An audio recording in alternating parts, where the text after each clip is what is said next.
Доброго вечера. В прямом эфире телеканал.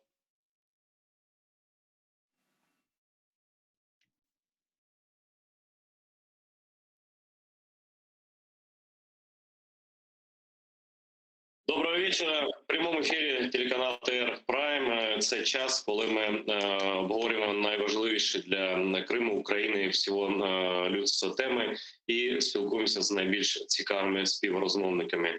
Сьогодні я навіть довго не буду займати час, щоб представити нашого гостя. Цю людину знає без перебільшення всі люди, ну майже всі, ну всі грамотні люди на світі точно. Це 13-й чемпіон світу з шахів і вже давно російський чи колишній росіянин, я не знаю, як правильно він сам скаже, це Гаррі Каспаров. Селям алейкум, Гаррі. Приветствую.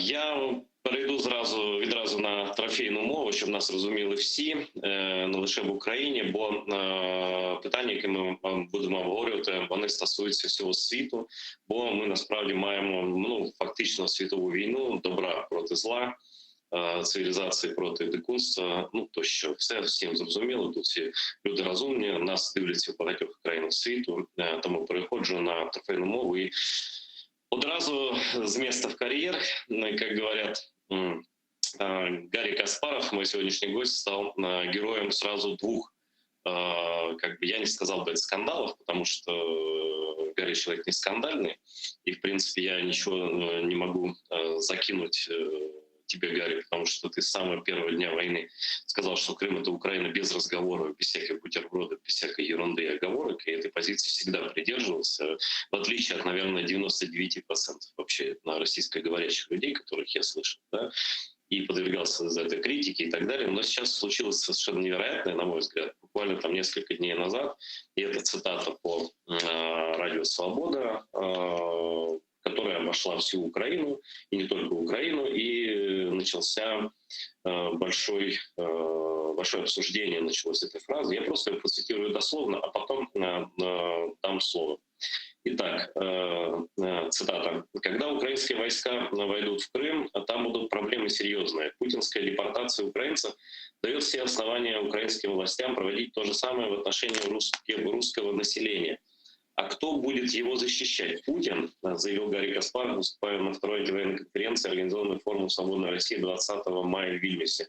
По словам Каспарова, в этом случае у российских оппозиционеров появится большой простор для деятельности. Далее опять цитата. «Потому что в итоге мы должны распространять зону нашего влияния на разные аспекты, извините, скажу, русского мира». Конец цитаты.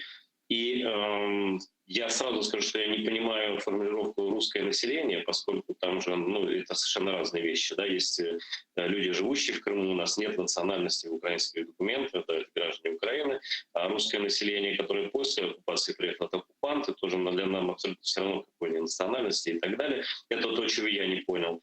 Вот. Ну и многие там чего-то не поняли, поэтому сейчас я даю слово Гарри Каспарову для того, чтобы он рассказал, что имелось в виду, почему возник этот скандал и почему так все получилось.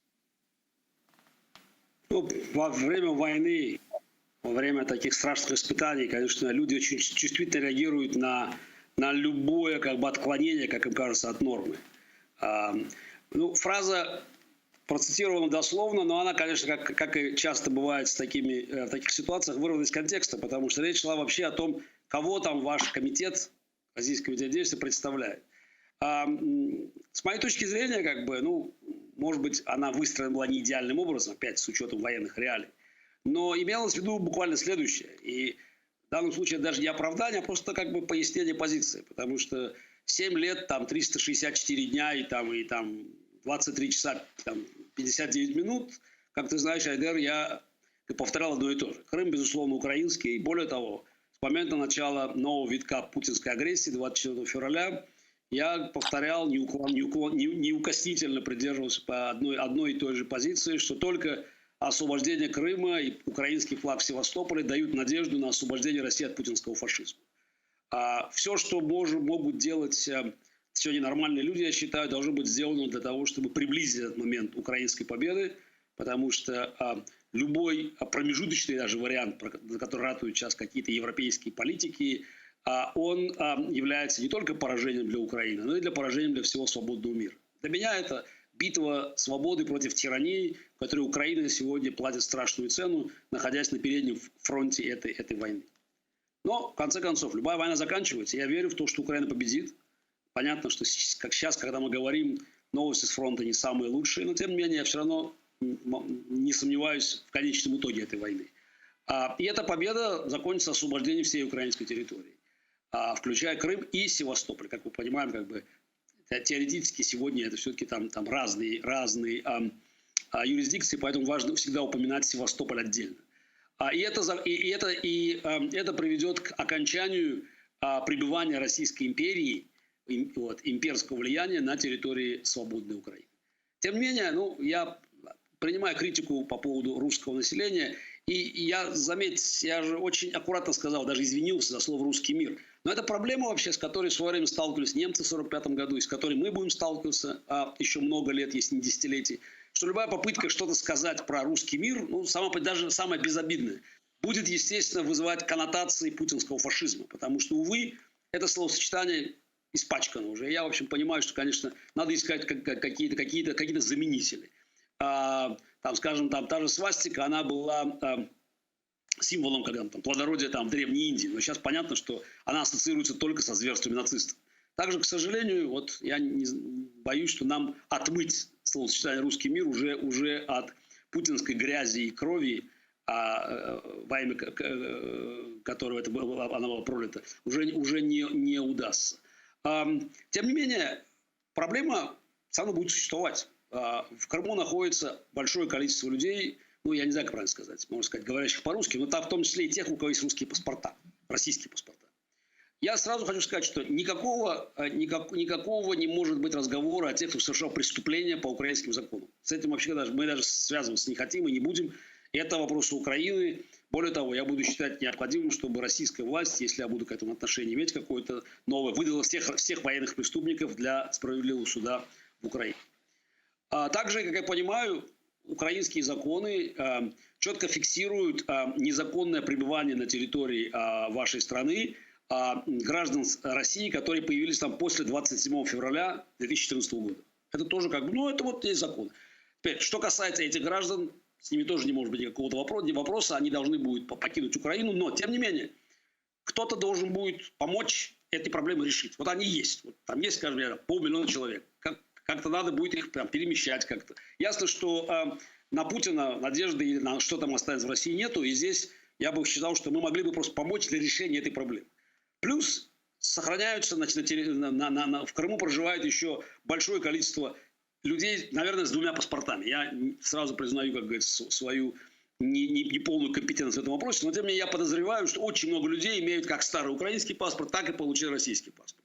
И вопрос, как дальше они будут там функционировать, кто захочет остаться, сдать российский паспорт, кто захочет сохраниться, и я не знаю, будет ли украинское законодательство позволять иметь 2 паспорта. Тем не менее, на мой взгляд,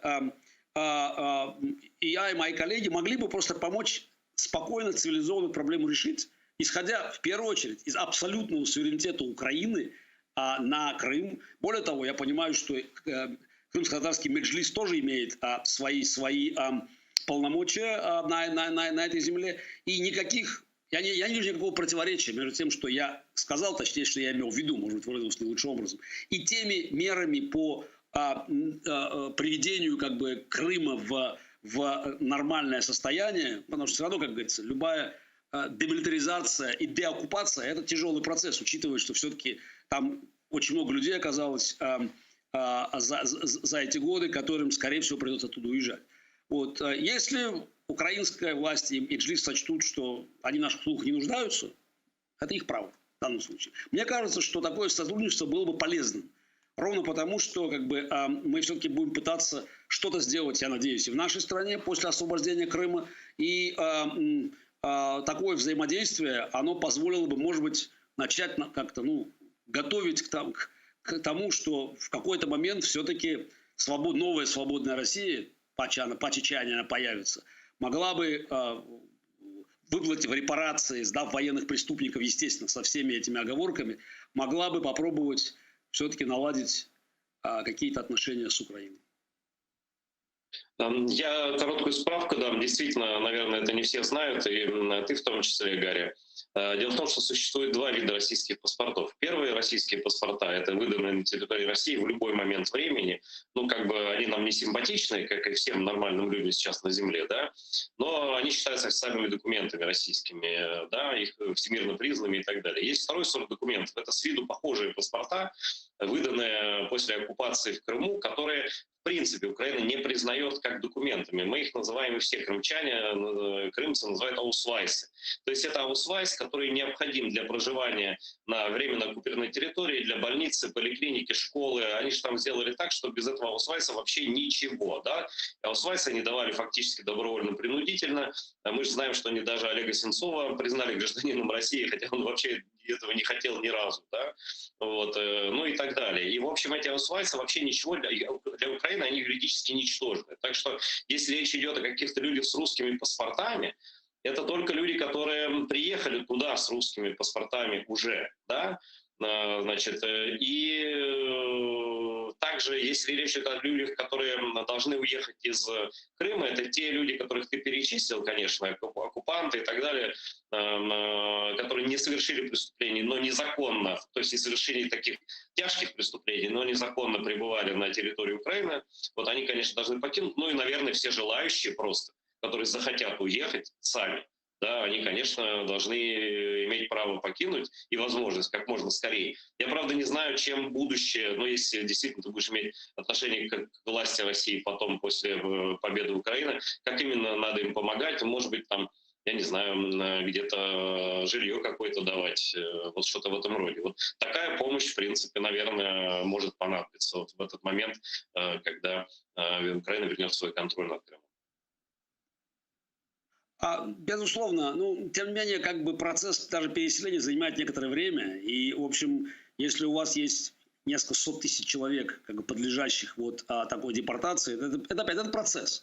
Я повторяю, что это не является какой-то самоцелью, потому что для меня вопрос принадлежности Крыма никогда не стоял, как ты знаешь, и не стоит сейчас. Вот. И, конечно, мне было немного обидно, что там вот эти 7 лет, 364 дня и 23 часа 59 минут, они как-то вдруг испарились там после там одной цитаты, которая заняла 1 минуту. Вообще, ну, как бы, я понимаю, войну трудно быть объективным, но все-таки надо помнить, как говорится, о своих друзьях. Вот. Для меня, как бы, вот, война в Украине это и моя война тоже, потому что это война не только с путинским фашизмом, но и с тиранией вообще во всем мире. Это та, как говорится, война, которая даже не закончится победой Украины, она продолжится, потому что тирании в мире, к сожалению, ее еще много. Вот. Но опять, я не вижу здесь никакого повода для разногласий, потому что любые подозрения о том, что там, я и мои коллеги имеем какие-то там задние мысли о Крыме, они абсолютно беспочвенны. Более того, если посмотреть на декларацию, которая сейчас вызвала столько споров, ты уже сказал про второй конфликт, потому что тут гораздо более серьезная атака на меня идет сейчас со стороны российского, назовем его так, либерального бомонда. Вот. Это декларация, которую наш комитет предлагает подписать, и она включает в себя 3 простых пункта, на самом деле. Вот. Это что в какой-то мере отвечает вообще на первую часть нашего разговора. Первый пункт – это то, что война преступна. Второй пункт – режим нелегитимен. И третий – Украина едина. То есть, подписавший декларацию должен признать территориальную целостность Украины и ее суверенитет. Вот это, мне кажется, это самое главное. На мой взгляд, это единственный способ для любого гражданина России сегодня дистанцироваться от людоедов.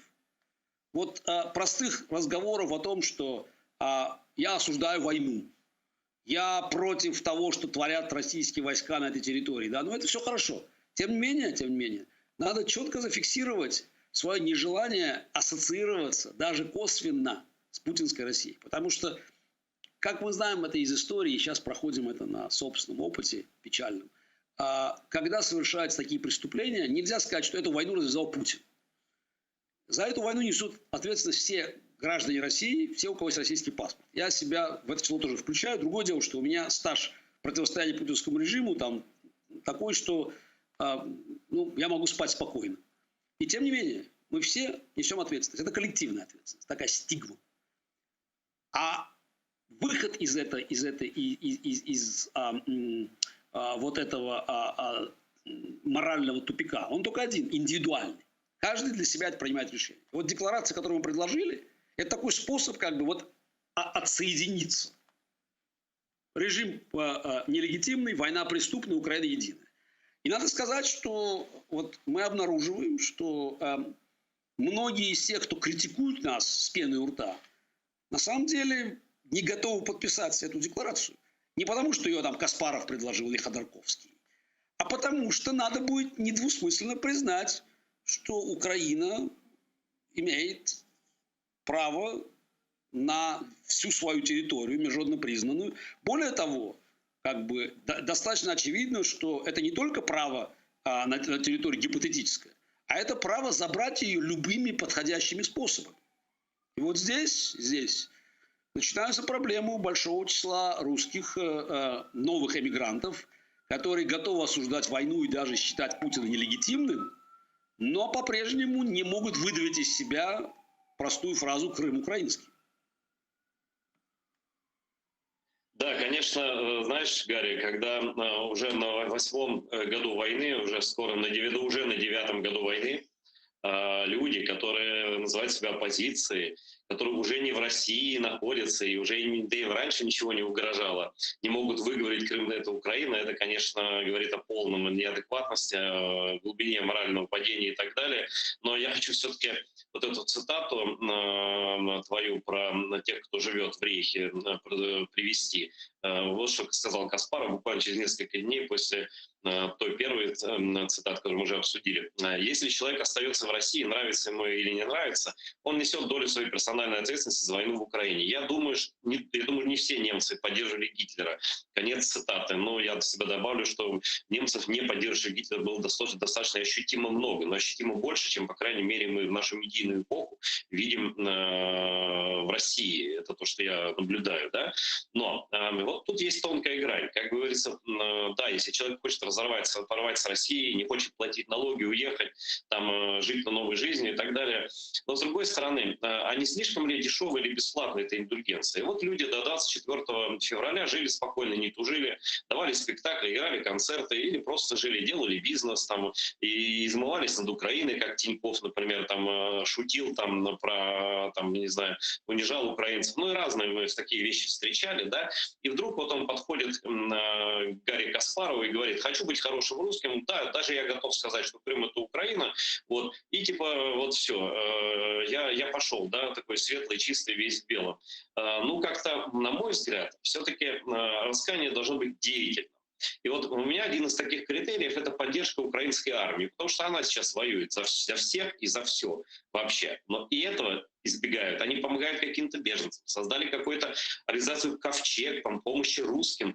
И вообще везде всегда вот русский мир, он отличает то, что он всегда русский на первом месте. Вот что бы ни происходило, там, пусть там все украинцы там под обломками домов своих лежат, но надо спасать русских. Вот этот акцент не поменен до сих пор.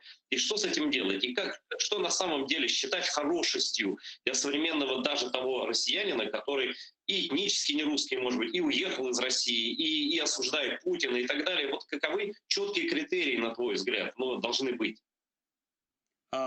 Значит, давай вот здесь важный момент очень, потому что я согласен с тем, что как бы там, декларация является индульгенцией абсолютной. Декларация — это всего-навсего разрыв с людоедами.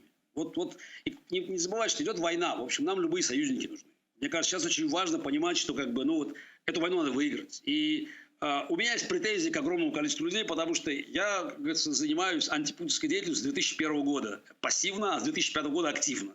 Вот. И тем не менее, я не считаю, что сегодня неправильно, так как у большевиков и нацистов было, мериться партийным стажем. Вот там члены НСДАП или ВКПБ с такого-то года. Вот. Сегодня важно собрать эту коалицию. Но я согласен, это не только подписание какого-то документа, это не только как бы вхождение вот в это сообщество. Мне не нравится слово «хороший русский», я сразу скажу. Я читал книгу «Хороший немец» и смотрел кино. Это то, кстати, что было вброшено в интернет. Я вообще к этому отношения не имел, я никогда эту фразу не говорил. Если уже используют, то европейский русский. Но в целом как бы я старался вообще избегать любого любого такого словосочетания. Вот. Но опять, как всегда бывает, значит, форма заменяет содержание. В основном там интернет-пена шла вокруг тех вещей, которые кто-то вбросил и которые отношения к самой концепции, которую я предлагал, прямого не имели. Что касается помощи, да, ты упомянул организацию «Ковчег», ее поддерживает Михаил Ходорковский, но там на самом деле есть еще организационные формы поддержки украинских беженцев. Я сразу скажу, что есть довольно большой, может быть, даже больший объем помощи, который идет украинским беженцам. А что касается украинской армии, ну, учитывая, что идет война, вот давай, когда кончится война, мы поговорим то, что сделал. Вот. И я думаю, что и мне, и моим друзьям будет что рассказать. Вот. А для меня, я уже говорил и повторяю это, и могу повторить много раз, война Украины – моя война, и я делаю все от меня зависящее, как в социальных медиа и в этом политическом пиаре, и в частных разговорах, а также в прямом фандрейзинге. И я думаю, что когда война закончится, нам будет что сказать. И нам нечего будет стыдиться, как говорится, своей деятельности, которая, я не сомневаюсь, помогает Украине выстоять и в этой войне победить. Ну, ты тут говоришь за себя и за, наверное, каких-то людей, которых знаешь. Наверное, мне даже приятно слышать, что пиариться не хочешь. И что ты на этом не пиаришься. Если что, на всякий случай, я как человек, имеющий прямые связи с людьми в Збройных силах Украины, могу посодействовать, если кто-то хочет напрямую помогать без пиара, без всего, то просто пусть выходят со мной на связь, контакты мои есть. Я действительно знаю, что нужно, и люди, с которыми мои друзья знают, что нужно. И если вот кто-то хочет не публично, без пиара заниматься не самолюбованием, а помощью, то, как говорится, welcome, это серьезно все, там много что нужно. Но я хочу перейти к вопросу, ты сам упомянул Михаила Ходорковского, вот, и до этого сказал, ну, я и мои коллеги. Для меня, я наблюдаю совсем большей частью со стороны, меня, конечно, не очень интересует борьба внутри российской оппозиции, я в ней подчеркнуто не участвую, даже когда я был на этих форумах в Вильнюсе «Свободной России», значит, я всегда говорил, что я гражданин Украины, я не участвую внутри российской повестки. Ну, в общем, это же самое жду, ждал всегда от россиян, чтобы они, ну, всегда россияне забегали за эту линию, да, значит, ну, надеюсь, эти фантомы пройдут, по крайней мере, у людей, понимающих, что произошло, особенно после 24 февраля. Но Михаил Ходорковский, допустим, да, человек, который недавно еще раз написал, я думал, что он все-таки осудит Путина и чеченские войны. Нет, он сравнил, более того, он сравнил, сказал, что все эти годы мы похожи на украинцев, сказал типа того, значит, недословно цитирую, потому что украинцы все эти годы пытались восстановить территориальную целостность страны, ну, имея в виду Донбасс и Крым, так же, как мы пытались восстановить ее в Чечне. Я категорически, это просто оскорбление для вооруженных сил Украины, потому что они воюют за свою землю, а чеченцы воевали за свою свободу против империи, которые никогда они добровольно не присоединялись. Это первое. Это вообще подмена понятий, ну, это оставлю на совести человека, о котором я говорю, да, сравнить украинскую армию с карательной русской, которая там младенцев на штыки подбрасывала и убила там под 40 тысяч детей только чеченских, не говоря про взрослых. Это первое, то, что мне настораживает в коллегах. Далее, господин Навальный, который незримо все равно присутствует, его люди присутствуют, значит, я не знаю ваших отношений, но они все равно где-то там в антивоенном типа движении. Вот сегодня только был эфир из Литвы в Вильнюсе, где они почему-то находятся, где они вывели в прямой эфир своего фонда борьбы с коррупцией члена оккупационной администрации Запорожской области, так называемой администрации. То есть это убив кучу людей, утопив в крови целые там города, то же самое Мариуполь, Запорожская область и так далее. И, значит, этот человек в эфире Фонда борьбы с коррупцией, как релевантный гость, с ним беседует господин Волков, это правая рука Навального, еще там кто-то, да, без всяких кавычек, без всяких оговорок, они счастливы, что к ним включился представитель оккупационной администрации. На фоне войны это выглядит как абсолютный дикий, лютейший трэш. У меня есть огромные вопросы там, к тому, что они делают в Литве, эти люди, да. Ну окей, это не мой вопрос, я закончу простой фразой. Господин Навальный, имея каналы из тюрьмы, он публикует что угодно. До сих пор не отказался от тезиса «Крым не бутерброд». То есть, да, это преступление, но оно нам выгодно, мы его исправлять не будем. Значит, Крым украинцам не отдадим. Он до сих пор говорит «на Украине». И я считаю, что это все вместе взятое. Между вами тремя есть большая эстетическая разница. Как нам воспринимать украинцам? Почему? Поэтому возникает идея, что все вы одинаковые, все идите к черту. Вот все эти оппозиционеры, потому что и хороших русских, и хорошие русские только каждый 200-й, и кого видно в тепловизоре. Именно из-за этого, из-за того, что вещи, что люди несовместимыми позициями вместе. Как это разрешить? Потому что мы никогда не простим не бутерброда. Никогда не простим. Я это просто официально заявляю. Не будет прощения за эту фразу, потому что с этого началось все. И вот то, что сейчас происходит, это продолжение этой фразы, оправдание преступления, приведшее к еще большему преступлению. Прошу прощения за долгий вопрос, я закончу. Значит, когда я говорил про коллег, все-таки я имею в виду Михаила Ходорковского и людей, которые со мной работают в Российском комитете действия. Там нет представителей команды Навального в нашем комитете. Меня очень напрягает по-прежнему нежелание представителя этой команды произнести, как говорится, вот сакраментальную фразу «Крым украинский». Это большая проблема, и она выходит, кстати, за рамки вот этого сегодняшнего только идеологического противостояния, потому что, с моей точки зрения, у России нет будущего, пока не будет изъята имперская матрица из кода российской государственности. И это не только вопрос Крыма и Севастополя, это вопрос и всех территорий, которые сегодня так или иначе контролируются российскими войсками и российской властью, как Абхазия, Южная Осетия, Приднестровье. И это, безусловно, те территории России, которые захотят в будущем уйти в свободное плавание. С моей точки зрения, у России не может быть будущего, пока не будет вот этот имперский вирус, имперское проклятие ликвидировано. И здесь никакого компромисса с Навальным или с его людьми быть не может. И если они думают иначе, то у нас не может быть никакой здесь общей позиции, потому что, на мой взгляд, время империи прошло, и Российская империя должна почить в Бозе. А будущее России – это, наверное, свободная конфедерация регионов. Можно обсуждать, как это будет выглядеть, но с полным правом любого региона, начнем там, с Чечни, Татарстана, там, продолжим, не знаю, Дагестаном, Башкортостаном, не знаю, кому захочется быть самостоятельным, определять собственную судьбу. Вот. Я, кстати, не знал ничего про приглашение человека из оккупационной администрации в канал. Наверное, популярная политика. Это, конечно, позор, абсолютный позор. Общение с оккупантами, оно еще раз показывает, в общем, на мой взгляд, моральную нечистоплотность. Сегодня, я повторяю, все мы должны помогать Украине выиграть эту войну. И те, кто считают возможным для себя вести переговоры и брать интервью у оккупантов, я не могу квалифицировать их как собственных коллег. Я повторяю, никаких организационных связей с командой Навального у Российского комитета действий нет. Хочу еще уточнить, я тоже видел твою цитату про... Нет, давай начнем вот с самого понятия вот этого прекрасной России будущего или вообще России будущего. У меня, у многих возникает вопрос, видя сейчас вот этот рашизм, да, это просто зверство, настоящая террористическая страна, террористическое сознание, насилуют детей, ну, делают все, я не буду повторять, все знают, то есть это даже не армия, и это, конечно, не государство, и это абсолютно раковая опухоль, которую вообще непонятно, нужно ли, в принципе, можно ли реформировать, да, вот такой будет двойной вопрос. А зачем вообще кому-то спасать этот русский мир?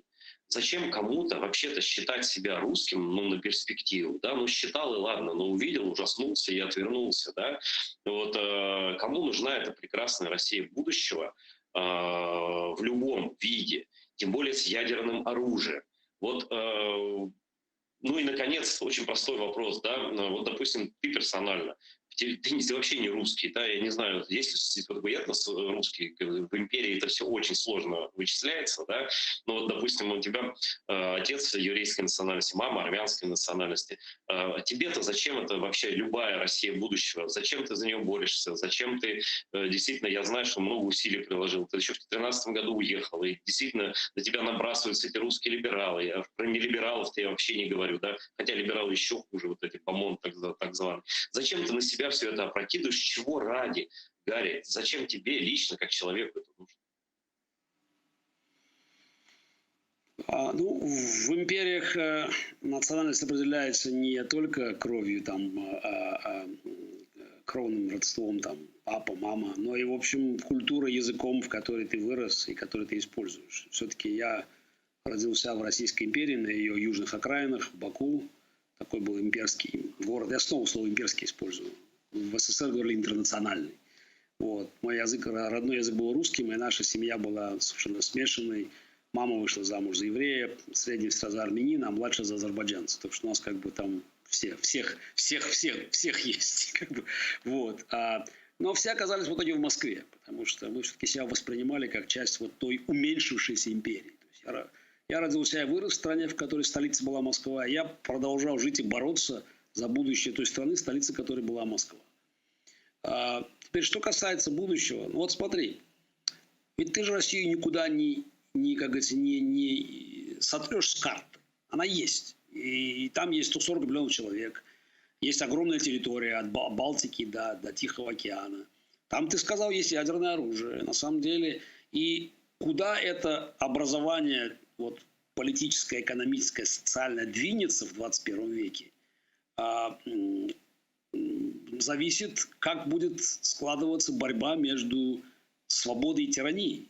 Есть еще и Китай там, и, как говорится, хватает стран, в которых со свободой обстоит очень и очень и очень плохо.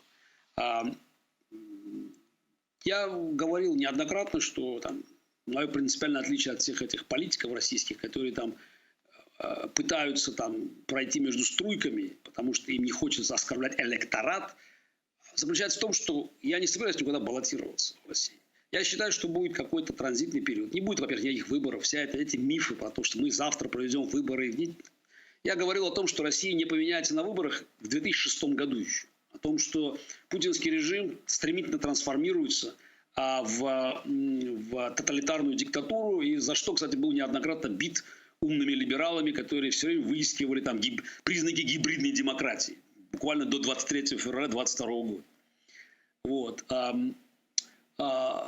Мне кажется, что все-таки есть исторический шанс страну, точнее то, что получится на обломках империи, все-таки сделать союзником Европы и Америки. Я повторяю, это шанс исторический. Я считаю, что мой долг попробовать его использовать. Уверен ли я, что этот шанс большой? Не знаю. Но тем не менее, украинская война, она открывает такую возможность. Разница сегодня между российским социумом и немцами в том, что их никто не бомбит, на самом деле. В этом немцев бомбили. На самом деле немцы стояли за Гитлера, но они платили жуткую цену. Сегодня, когда там мне говорят про то, что вот санкции, страшная там проблема, я всегда говорю, знаете, никого не бомбят. Вообще, на самом деле, как бы вот все эти разговоры, мне страшно, а что делать этим людям, которые там остались, как они могут поставить себя в это положение опасное. Вообще-то, я возвращаюсь к тому, что мы говорили про историческую ответственность. Каждый ответственен за те зверства, которые творит сегодня российская армия в Украине. И, соответственно, надо искать любую возможность как бы приблизить конец этой войны и себя как бы дистанцировать от людоедов. Я думаю, что если... И вот здесь мы подходим как говорится, к вопросу, который выходит за рамки России. Ведь сегодняшняя путинская Россия стала тем, что она есть, во многом из-за Запада. Это никоим образом не снимает вину с всех граждан России, но надо быть объективными.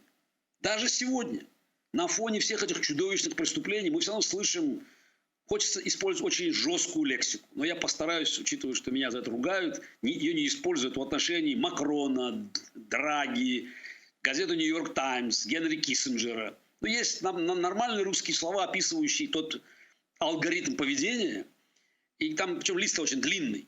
И это вроде не Шредер, это вроде не те, кто напрямую находится на зарплате. Но мы понимаем, что путинский режим на самом деле вскрыл невероятную гниль свободного мира. И даже сегодня, когда все понимают, что решается на полях Украины сегодня, на полях сражений, все равно мы видим задержки с доставкой оружия, мы видим постоянные попытки найти вариант, как они говорят, спасения, так как не надо, как же правильно перевести, оскорблять, не надо унижать Россию. Ну, когда они говорят Россию, мы понимаем, что они говорят Путина. Но вот сегодня на Западе, к сожалению, сформировалось мощнейшее лобби, которое не хочет победы Украины, потому что боится поражения России. Потому что они инстинктивно чувствуют, победа Украины – это на самом деле новый мир. Это совершенно новые исторические реалии, в которых им места не будет. Вот этим менеджерам, жалким, ничтожным, которые там боятся сделать какое-то принципиальное решение, потому что они привыкли ничего не делать. Вот как оно должно само идти все. Вот. И для меня это глобальная битва. И поэтому я считаю, что надо использовать любой шанс для того, чтобы и Россия вслед за Украиной, вслед за украинской победой все-таки стала бы частью вот этого нового мира. Повторяю, это шанс. Но пока у меня есть какие-то возможности, организационные, личные, я буду пытаться этот шанс использовать. Гарри, я хотел бы прояснить позицию твою и людей, которых ты считаешь своими единомышленниками, по довольно важному вопросу. Это вопрос ядерного оружия. Я абсолютно уверен в том, ну, наверное, это очевидно тебе тем более с твоим аналитичным умом, что если бы у России не было ядерного оружия современной, да, то войска коалиции натовской, украинской были бы уже за Уралом, да, ну, как бы без вопросов. То есть единственное, что сдерживает НАТО, ну, все это говорится, декларируется открыто, да, это наличие у маньяков настоящих, да, маньячел власти и у маньяков в виде населения, который может насиловать детей с удовольствием, рассказывая об этом женам своим и детям и так далее. Да? Вот ядерное оружие – это вся проблема. У террористов ядерное оружие. Значит, когда ты сказал, я же анализирую особенно китайский вопрос серьезно, да, что действительно у России был шанс, вот когда даже Путин пришел к власти, стать союзником Запада в глобальной игре против Китая. Путин выбрал другой путь, в итоге он сейчас, скорее всего, под Китаем валяется где-то, но это отдельная тема. Вот. Но в будущем, вот ты сказал, что можем, и ты сейчас сказал, что против Китая мы действительно можем быть полезны. Я, с одной стороны, не спорю, это очевидно из географии, но с другой стороны, это как бы подразумевает, оставьте России будущего, какая бы она ни была, без Татарстана, без Чечни, без Якутии, без Бурятии и так далее, ядерное оружие.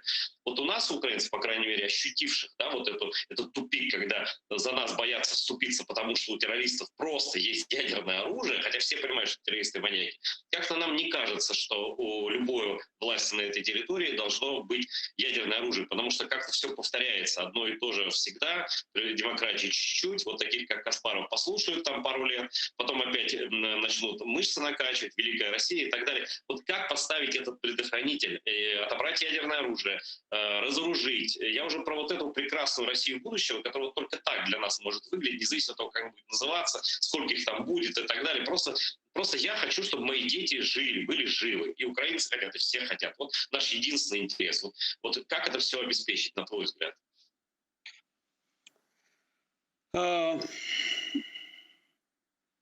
Мне кажется, что есть единственное разумное решение проблемы ядерного оружия в России. И оно комплексное, оно не может быть решено вот так. Забрать его, я не знаю, как это удастся, а оставлять его вот в том виде, в каком виде свободного радикала, тоже неправильно. Если Россия становится частью вот этого евразийского пространства, но евроатлантической цивилизации, то она должна просто вступать в НАТО. Вот и все. Становится частью вот военного блока этого и все. И тогда вопрос ядерного оружия сам по себе как отпадает. Он должен быть там в НАТО находиться. Вот. Я повторяю, что многим это покажется, может, такой фантастикой, но мне кажется, что вот на фоне даже этого тотального безумия, которое сейчас мы наблюдаем, и этих жутких совершенно преступлений, бесчеловечных, все-таки вот имперское время подходит к концу. Вот.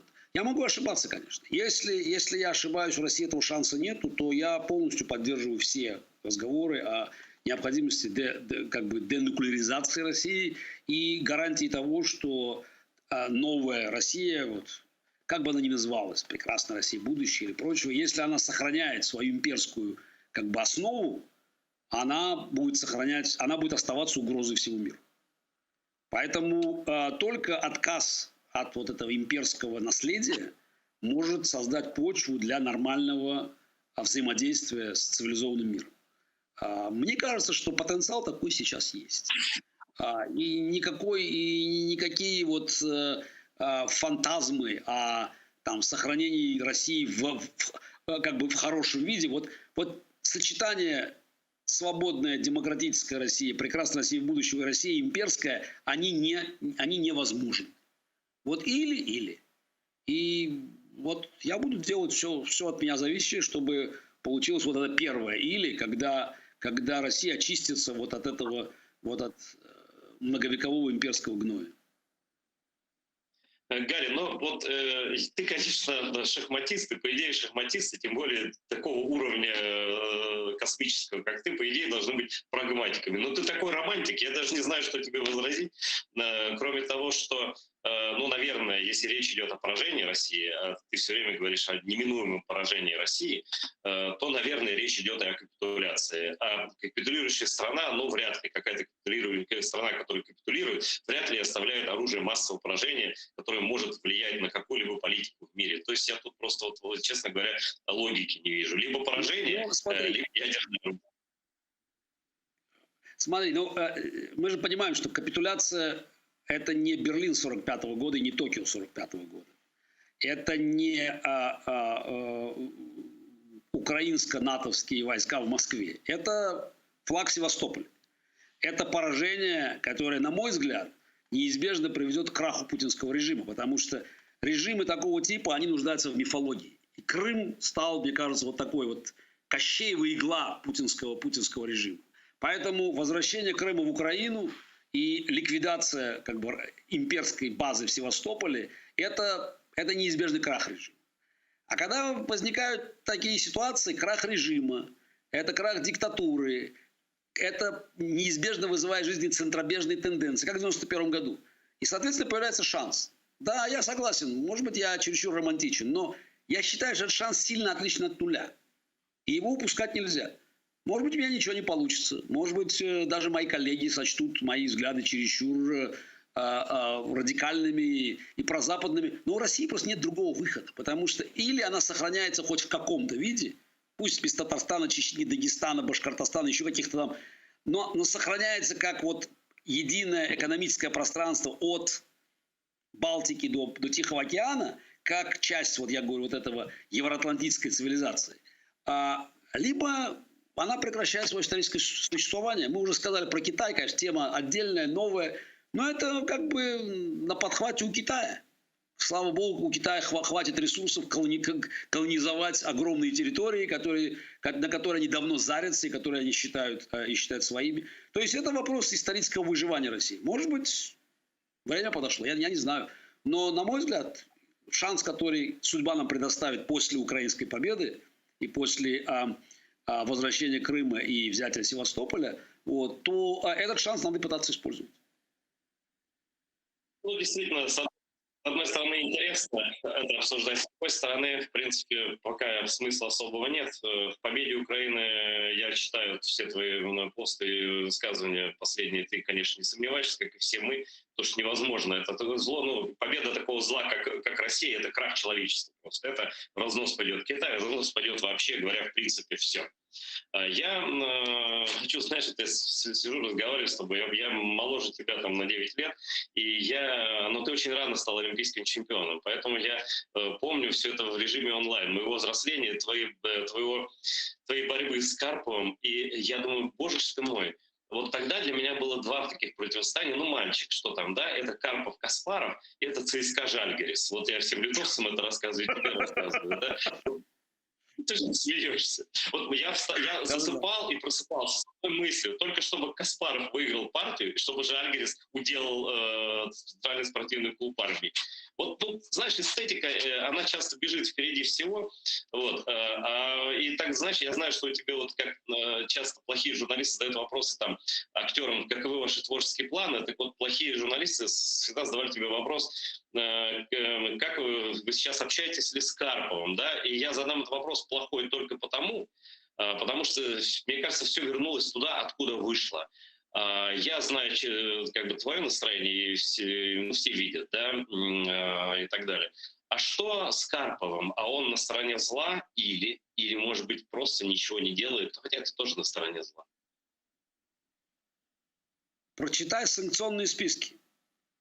Анатолий Евгеньевич Карпов, член Государственной Думы, исправно голосовавший за все самые мерзкие преступные законы. Нужны комментарии еще какие-то? Нет, не нужно. Так что Вполне достаточно. он там как сказал, мы оказались там, где мы должны были оказаться. Да, были периоды, как бы, знаешь, после перестройки, распада Советского Союза. Знаешь, вот это все как-то там, значит, крутилось в жизни. Был такой калейдоскоп был. Но в итоге все возвращается на круги своя. Я веду борьбу с тоталитарным режимом. Анатолий Карпов является его частью. Ирония судьбы в том, что в 90-м году, далеком 90-м году, на нашем последнем матче на первенстве мира, Карпов играл под советским флагом, а я играл под тогда по еще неофициальным российским триколором. Вот тогда. Вот, то есть я был первым, кто играл под этим триколором.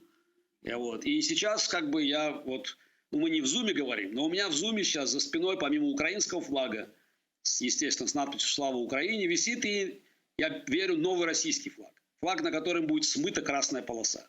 Бело-синий-белый флаг, потому что на новом российском флаге, если у моей страны есть будущее, не должно быть цвета крови. Но и с другой стороны, Гарри, нельзя же просто отпороть красную полосу и приклеить белую. Вот просто я по поведению многих вижу, которые не так, как ты, которые все эти годы молчали, ничего не говорили, до последнего сидели там на бабле. И вдруг такие красавцы, да, вдруг такие проукраинские. Ну, как-то у меня есть подозрение, что этим флагом будут прикрываться. Слушай, знаешь, в истории есть интересные повороты. В истории России, даже Московии, если брать именно Московию, были такие реперные точки. И это подавление Москвой, московской ордой уже, которая унаследовала эту азиатскую всю политическую культуру, если так это нужно назвать. Борьба с свободными республиками, русскими республиками на северо-западе. Новгород и Псков. Так вот, ирония судьбы в том, что цветами Новгорода, свободного Новгорода, были белый и голубой. Такая, знаешь, может быть, в этом есть какой-то смысл. Я повторяю, может быть, это фантазии тоже. И тем не менее, знаешь, чему меня научили шахматы, профессиональная игра. Если у тебя есть шанс, его надо использовать. Ну, вот такая сегодня с раздачей игра получилась. Да, конечно, я предпочел бы играть в более перспективную позицию. Но, тем не менее, вот такой расклад. И надо сделать все возможное, чтобы с этим раскладом выиграть. А если не получится, по крайней мере, я могу сказать, я сделал все, что я мог.